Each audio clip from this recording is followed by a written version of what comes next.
Morning everyone. प्यारे बच्चों, आज हम जो टॉपिक पढ़ने जा रहे हैं वो आपकी चैप्टर 10 का गुरुत्वाकर्षण है। इसको आरंभ करने से पहले मैं आप लोगों को कुछ पॉइंट जो हैं वो पिछले पाठों के रिकॉल कराना चाहता हूँ। आप सब लोग जानते हैं कि मान लीजिए कोई भी हमारे पास एक वस्तु है जो कि स्थिर अवस्था में है। स्थिर मतलब वो रुकी हुई अवस्था में है और हम चाहते हैं कि वो गति की अवस्था में आ जाए, या कोई पहले से ही गति में की अवस्था में वस्तु है और हम ये चाह रहे हैं कि वह उसकी गति कम कर लें या उसकी गति ज्यादा कर लें। तो इसके लिए हमें कुछ उस पर एक्सटर्नल एफर्ट करना पड़ता है, यानी कि बाह्य रूप से हमें उस पर कुछ प्रभाव डालने पड़ते हैं। तो वह बाह्य कारक जो किसी वस्तु की स्थिति, गति की अवस्था या फिर उसकी गति की दिशा को परिवर्तित कर दे, उसको हम बल कहते हैं। तो जो टॉपिक आज हम करने जा रहे हैं गुरुत्वाकर्षण, वह भी एक प्रकार का बल है। इसके लिए मैं आपको बताना चाहती हूँ कि मान लीजिए मेरे पास ये एक वस्तु है, मेरे हाथ में कोई वस्तु है। अगर मैं इसको फ्रीली ड्रॉप कर दूं, इसको छोड़ दूं, तो ये वस्तु जो है यहाँ नीचे जाती है। इसके अलावा अगर मैं इसको ऊपर की तरफ भी थ्रो करूं तो भी यहाँ ऊपर ना जाकर वापस धरती की तरफ ही नीचे आती है। तो इससे कहीं ना कहीं हमारी एक थिंकिंग डेवलप होती है कि ये जो पृथ्वी है, हमारी जो धरती है, यह वस्तुओं को अपनी ओर आकर्षित करते हैं। यानी ये कुछ ऐसा बल, कुछ ऐसा खिंचाव चीजों पे लगाती है जिससे कि वस्तु जो है वह पृथ्वी की ओर ही आती है। तो हमारे बीच हमारे एक महान भौतिक विज्ञान के साइंटिस्ट हुए हैं, वैज्ञानिक हुए हैं, जिनका नाम है सर आइजैक न्यूटन। जिनका नाम सर आइजैक न्यूटन है। इनके जीवन का एक छोटा सा किस्सा मैं आपसे शेयर करूंगी कि यह एक बार एक पेड़ के नीचे बैठे थे और इनके ऊपर एक फ्रूट, मे बी सेब, आकर गिरा। तो उस सेब ने गिरते ही इनके दिमाग में इनको प्रेरित करा कि आखिर यह फल गिरकर नीचे की ओर ही क्यों आया। जब यह पेड़ से टूटा तो यह ऊपर क्यों नहीं गिरा। उनके माइंड में ये बात आई कि अगर कोई भी वस्तु जो पृथ्वी की ओर आ रही है, पृथ्वी उस पर आकर्षण बल लगा रही है, तो क्या वह वस्तु भी उस पृथ्वी पर कोई बल लगा रही है? यदि लगा रही है तो पृथ्वी क्यों नहीं गिर के वस्तु की ओर जा रही है? तो ऐसे कई प्रकार के सवाल उनके मन में आए, जिनका उन्होंने अध्ययन किया, कई एग्जाम्पल्स के माध्यम से उनको स्टडी किया और फिर उन्होंने एक जनरलाइज्ड नियम प्रतिपादित किया, एक सामान्यीकृत नियम हमारे सामने रखा, जिसको कि हम कहते हैं न्यूटन का सार्वत्रिक गुरुत्वाकर्षण नियम। इसका नाम है न्यूटन का सार्वत्रिक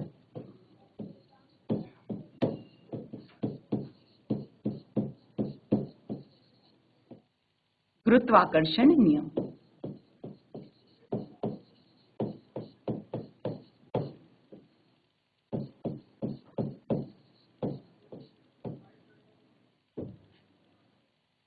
यह नियम, इस नियम को समझने के लिए हम देखते हैं कि माना हमारे पास कोई भी दो वस्तु है, कोई भी दो वस्तु जिसके अंदर द्रव्यमान मौजूद है। संसार की प्रत्येक वस्तु पर द्रव्यमान होता है।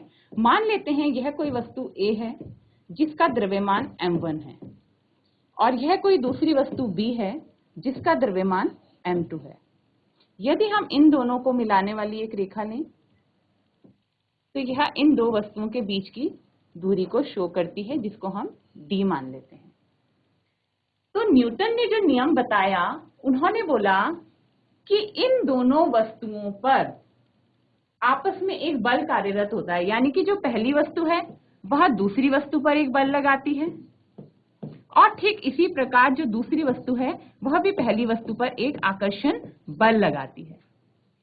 यह बल तीन बातों पर डिपेंड करता है।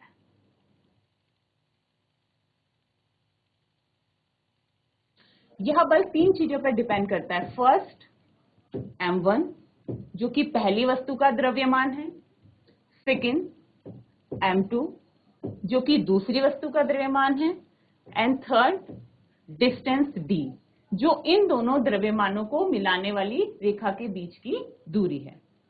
न्यूटन के नियम के अनुसार दोनों वस्तुओं पर आरोपित बल F इन वस्तुओं के द्रव्यमानों के गुणनफल के समानुपाती और इनके बीच की दूरी के वर्ग के व्युत्क्रमानुपाती होता है। इस आधार पे उन्होंने अपने नियम का प्रतिपादन किया। अब यहाँ पे ये जो सिंबल आप देख रहे हैं इसे बोला जाता है प्रोपोर्शनैलिटी सिंबल, यानी कि हिंदी में से हम कहते हैं आनुपातिकता का चिन्ह। यदि हम इसको आगे सॉल्व करें, इस प्रोपोर्शनैलिटी को हटाएं तो इसकी जगह एक नियतांक, एक कांस्टेंट वैल्यू यहां पर कार्य करती है जिसे जी से डिनोट करते हैं, और आगे हुआ GM1 M2 upon D square. यहां पर जो ये जी है इसको कहा जाता है सार्वत्रिक गुरुत्वाकर्षण नियतांक। सार्वत्रिक गुरुत्वाकर्षण नियतांक। अब बच्चों इसमें एक शब्द आ रहा है सार्वत्रिक।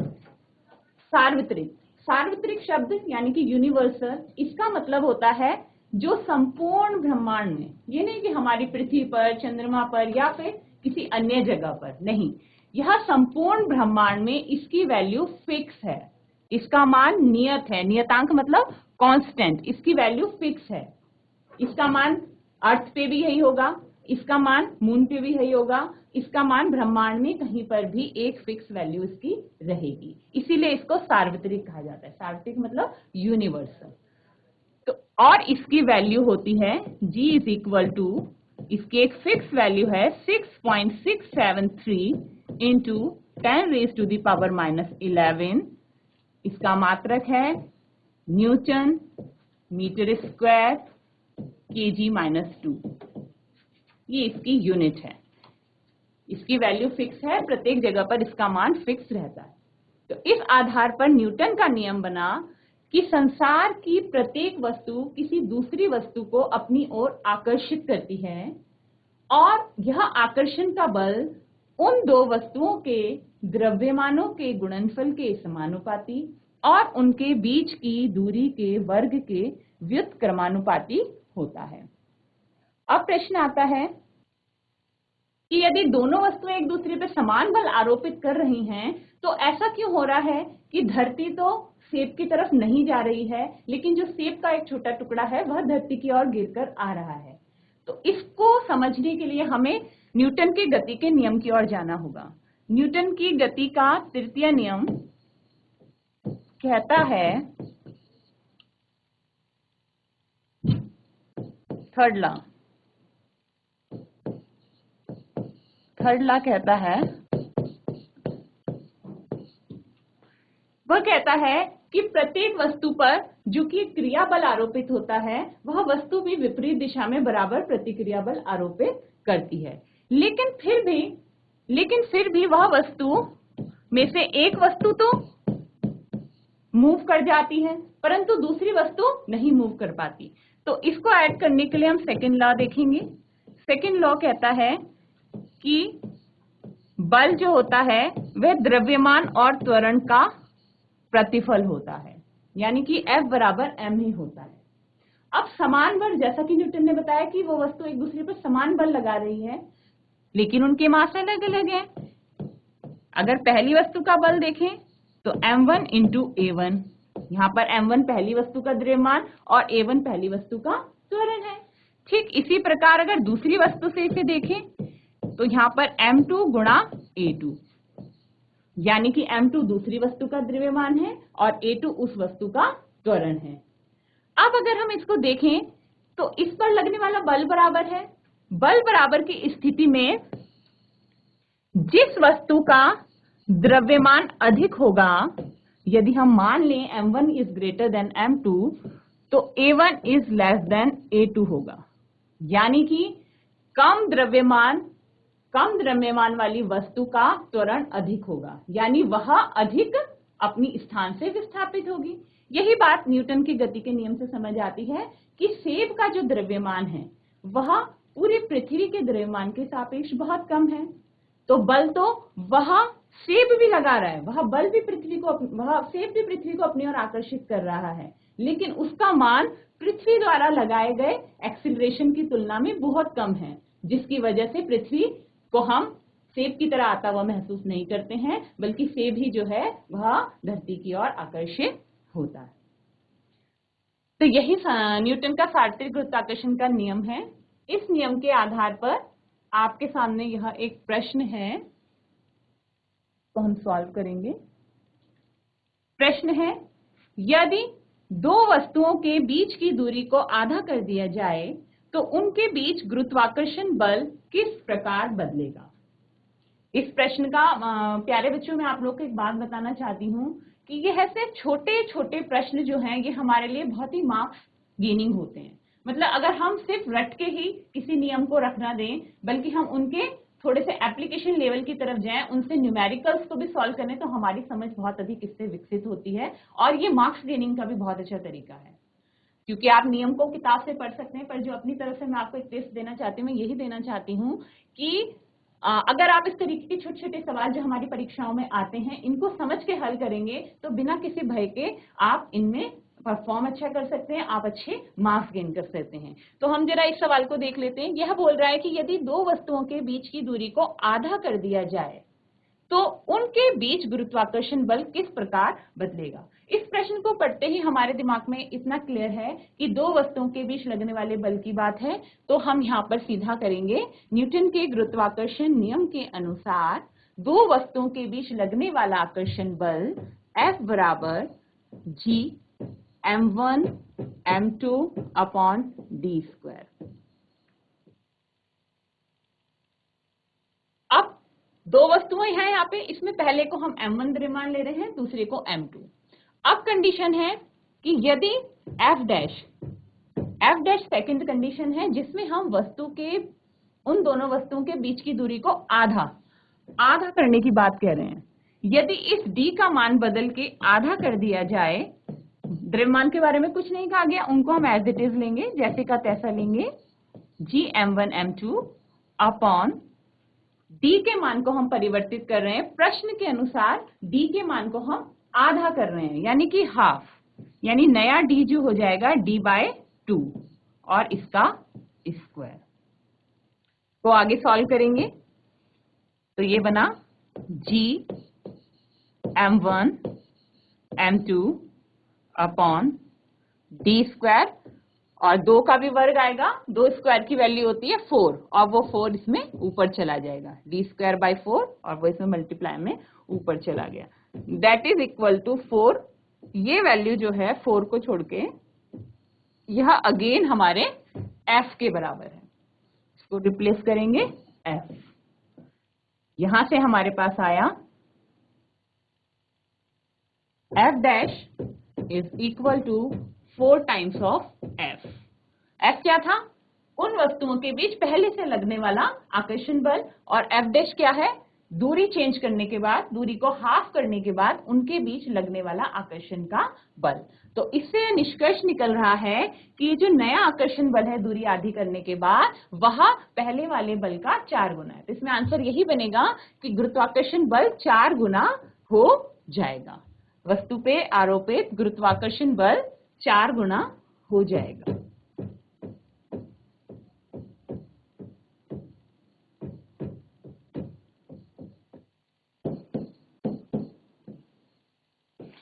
न्यूटन के द्वारा प्रतिपादित इस नियम में यह बात समझने की है कि आज तक भी यह सार्वत्रिक नियम हर नियमों की पुष्टि करता है। इस नियम के प्रतिपादन के बाद, इनके अगर हम प्रभाव की बात करें तो इस नियम के प्रतिपादन के बाद बहुत सारे जो हमारे जिसको हम बोलेंगे नेचुरल फिनोमिना थे, जो प्राकृतिक प्रक्रम थे, प्राकृतिक घटनाएं थी जो हमारे आसपास हुआ करती थी, उनको समझने में बड़ा सहयोग मिला। इसके प्रभाव स्वरूप चंद्रमा का पृथ्वी के चारों ओर गति करना,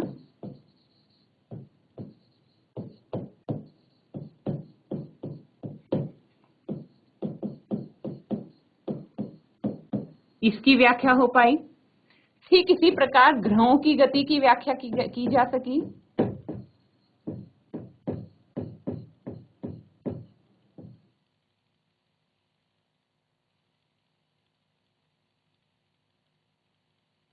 और सूर्य के चारों ओर पृथ्वी की गति की व्याख्या हुई।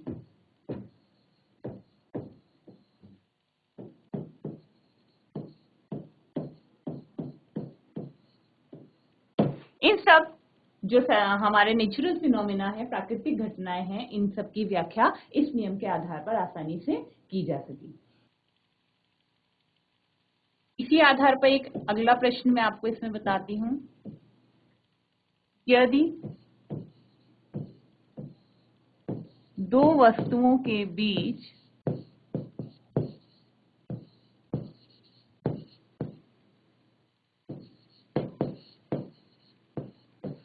की दूरी को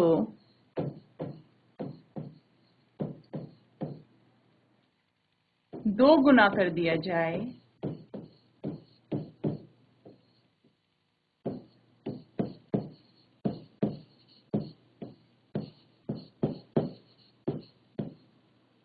और उन दोनों के द्रव्यमानों को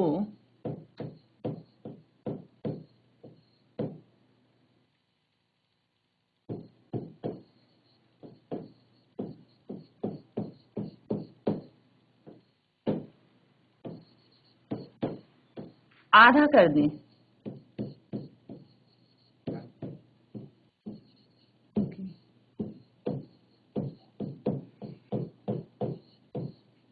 तो गुरुत्वाकर्षण बल किस प्रकार प्रभावित होगा?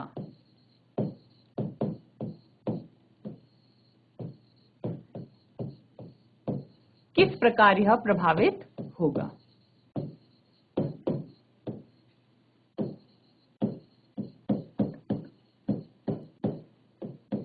ये हमारा प्रश्न है जो अभी मैंने आपको लेक्चर दिया है, उसके आधार पर हम इसको सरलता से हल कर सकते हैं। ठीक है, इस प्रश्न को हम और देख लेते हैं। यह भी न्यूटन के सार्वत्रिक गुरुत्वाकर्षण बल के नियम से ही होगा, जो कि है F बराबर G m1 m2 बटे d स्क्वायर। अब जैसा प्रश्न में बोला गया है कि यदि दो वस्तुओं के बीच की दूरी को दो गुना कर दिया जाए, यानी कि डबल कर दिया जाए, और उनके द्रव्यमानों को, यानी बोथ मास, फर्स्ट का भी और सेकंड का भी, m1 भी और m2 भी, उनको आधा कर दिया जाए, तो ऐसी स्थिति में उनके बीच लगने वाले गुरुत्वाकर्षण बल पर क्या प्रभाव पड़ेगा, उसकी वैल्यू किस प्रकार से परिवर्तित होगी पहले की तुलना में। तो इट्स वेरी सिंपल। इसको जिस तरीके से मैंने आप लोगों को पहले बताया था, अगर हमें नियम क्लियर हो गया है, फॉर्मूला हमें पता है, तो हम इसको सॉल्व कर सकते हैं। m1 की वैल्यू को नई m1 की जो वैल्यू है उसको हाफ कर दिया जाए, यानी m1/2। m2 की वैल्यू को अगेन हाफ कर दिया जाए, यानी m2/2, 2d। तो इससे नया फोर्स किस प्रकार प्रभावित होगा ये हम देखते हैं। F dash is equal to G is constant, वह सेम रहा, द्रव्यमान आधा हो गया m1/2, सेकंड द्रव्यमान भी आधा हो गया m2/2, और उनके बीच की जो दूरी थी वह दुगनी हो गई, d की जगह 2d, यानी कि इसका वर्ग। तो आगे सॉल्व करें, तो F dash is G m1 m2 divided by 2 2 जा 4, 2 दूनी 4, और एक इस 2 का वर्ग इसमें ऐड होगा, 2 का वर्ग अगेन 4, अगेन 4, आगे d स्क्वायर।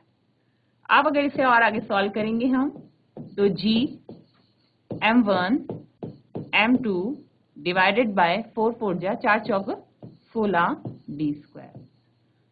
ये आपका चल रहा है नया गुरुत्वाकर्षण बल F डैश। इसमें से अगर इतनी वैल्यू को अलग देखा जाए तो यह मान उसी पहली वैल्यू की तरह F है, F बराबर G m1 m2 upon d square.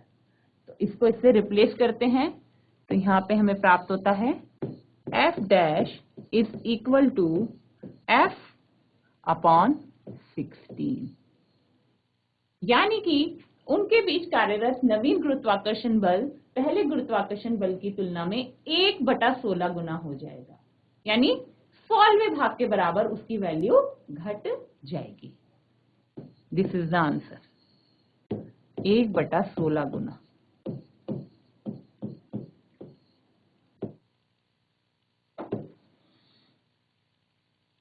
तो आज आज हमने गुरुत्वाकर्षण के बारे में क्या क्या पढ़ा, इसको एक लास्ट में मैं सम अप करती हूँ। ग्रेविटेशन यानी कि गुरुत्वाकर्षण, यह क्या है? यह वस्तुओं के बीच लगने वाला एक आकर्षण बल है। इसके लिए वैज्ञानिक सर आइजैक न्यूटन के द्वारा एक नियम का प्रतिपादन किया गया, जिसको कि न्यूटन का सार्वत्रिक गुरुत्वाकर्षण का नियम कहा जाता है। यह नियम सार्वत्रिक इसलिए कहलाता है क्योंकि यह संपूर्ण ब्रह्मांड के लिए कॉमन है, यह सब पर लागू होता है। जहां पे भी दो मासिक वस्तुएं हैं जिनके अंदर द्रव्यमान निहित है, वहां पर यह वैल्यू देता है, अपना प्रभाव यह दिखाता है। इसको समअप करते हुए हमने एक छोटा सा डेरिवेशन इसमें आपको बताया कि किस तरीके से यह बल किन किन चीजों पर निर्भर करता है और किस तरीके से आगे बढ़ता है। तो इसके लिए माना हमने कोई सी भी दो वस्तुएं ली, m1 और m2, और उनके द्रव्यमान ले लिए m1 m2 के, और उनके बीच एक फिक्स दूरी d रखी। तो इस पर आरोपित यह बल तीन बातों पर निर्भर करता है। पहले द्रव्यमान के समानुपाती, दूसरे द्रव्यमान के समानुपाती, और उनके बीच की दूरी के वर्ग के व्युत्क्रमानुपाती होता है। यहाँ पर एक बात और ध्यान देने की है कि यह बल सदैव दो वस्तुओं को मिलाने वाली रेखा के अनुदिश ही कार्यरत होता है। वो जिस बल पे लगाए जा रहे हैं, जिस तरीके से यह इनके बीच की रेखा है, यह इनके अनुदिश लगता है लीनियर फोर्स की फॉर्म में। तो ये इस प्रकार से कार्यरत होता है। और इसी नियम में प्रोपोर्शनैलिटी को जब हम हटाते हैं तो एक सार्वत्रिक नियतांक यूनिवर्सल कांस्टेंट यहाँ वर्क करता है, जिसको हम न्यूटन का सार्वत्रिक गुरुत्वाकर्षण नियतांक कहते हैं, यूनिवर्सल कांस्टेंट। और इसकी value 6.673 × 10⁻⁻11 Newton metre square kg-2 होती है। यह एक फिक्स मान है, यह हमेशा स्थिर रहता है। इसके आधार पर मैंने आपको बताया कि किस प्रकार से छोटे छोटे 1 और 2 नंबर के प्रश्नों को हल करके हम मार्क्स गेन कर सकते हैं। तो दो प्रकार के प्रश्न मैंने आपको इसमें कराए कि किस तरीके से द्रव्यमानों को बदल के और उनके बीच की दूरी को बदल के हम इस पे आरोपित गुरुत्वाकर्षण बल की बात कर सकते हैं, उसमें होने वाले प्रभाव को देख सकते हैं। साथ ही साथ इसके बारे में एक बात और है कि ये जो गुरुत्वाकर्षण बल होते हैं, ये प्रकृति में पाए जाने वाले 4 बलों में से वीक फोर्सेस होते हैं। ये कमजोर बल हैं, ये कमजोर बल हैं, और यह साधारणतया महसूस नहीं किए जा सकते। They are weak forces.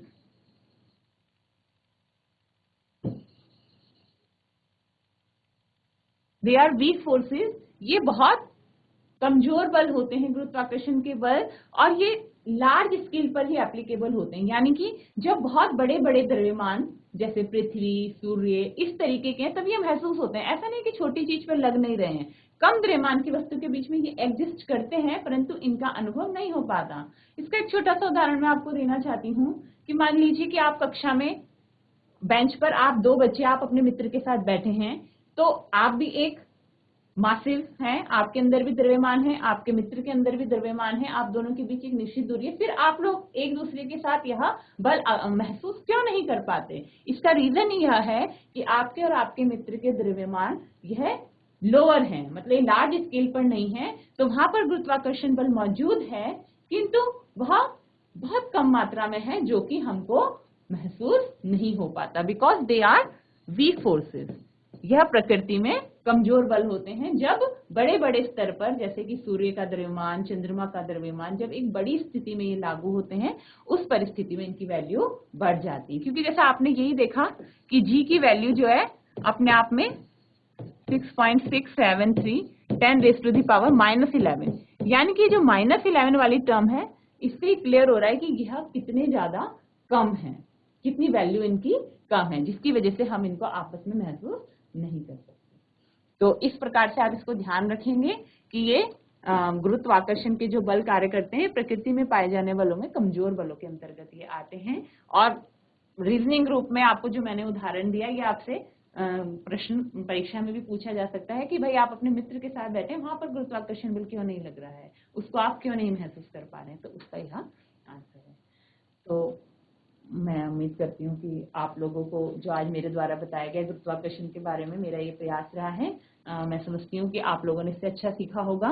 और इसको आप प्रयास करें, अपनी प्रश्न पुस्तिका जो उसमें अभ्यास प्रश्न दिए रहते हैं, उनमें भी इस तरीके के कई प्रश्न हैं, उनको हल करेंगे और उनको हल करके अपनी गुरुत्वाकर्षण संबंधी समझ को आगे बढ़ाएंगे। इसके बाद नेक्स्ट क्लास में मुझे मौका मिलता है तो मैं आपको आगे नया टॉपिक पढ़ाऊंगी। Thank you.